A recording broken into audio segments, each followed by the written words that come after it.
Middle east में जारी घमासान को बढ़ाने में ईरान समर्थित प्रॉक्सी गुटों का बड़ा हाथ रहा है, चाहे वो लेबनान का हिजबुल्लाह हो या यमन के हूती लड़ाके या फिर इराक का इस्लामिक प्रतिरोध या खुद ईरान। गाजा युद्ध से शुरू हुए खून खराबे का दायरा अब चढ़ चुका है। इसकी आग से अब पूरा मिडिल ईस्ट धधक रहा है। यमन के हूती विद्रोही लाल सागर के लिए एक बड़ा खतरा बने हुए हैं। हालात लगातार विकराल रूप लिए हुए हैं।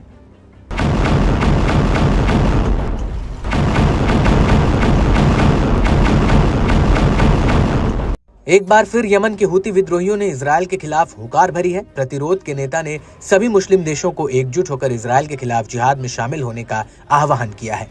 हौती ने जोर देते हुए कहा कि अमेरिका और इजरायल की मिलीभगत और साजिशों के सामने उनके पास कोई और ऑप्शन नहीं बचा है। सभी इस्लामिक देशों को एक होकर पश्चिमी ताकतों को मुंहतोड़ जवाब देने का सही वक्त आ गया है।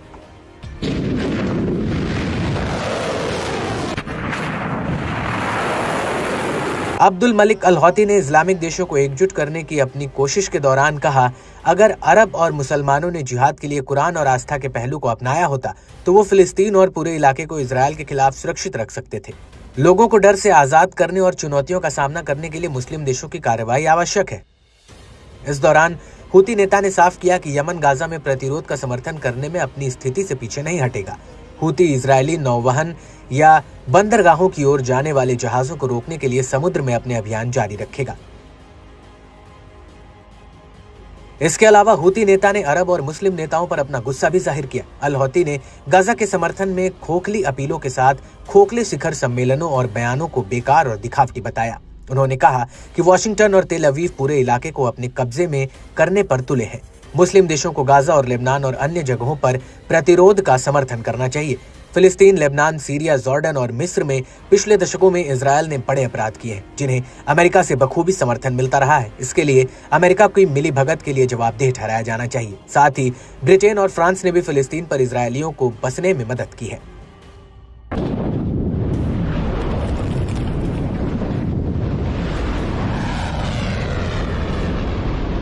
यमनी नेता ने आगे बताया कि गाजा में लड़ाके मजबूत हैं, इजरायली दुश्मन पर दर्दनाक प्रहार करना जारी रखे हुए हैं। हिजबुल्लाह आए दिन कीर्तिमान रचते हुए इजरायल पर दबाव बनाए हुए है। लेबनान के खिलाफ हमला कर इजरायल ने बड़ी भूल की है, जिसका खामियाजा उसने अपने सैनिकों को गंवाकर भुगतना पड़ा।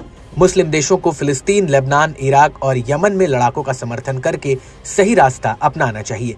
बर्बर और आपराधिक इजरायल के समर्थन, स्वतंत्रता, मानवाधिकारों और सभ्यता के बारे में जो कहते हैं वो भ्रामक और भ्रामक टिप्पणियों के अलावा कुछ नहीं है।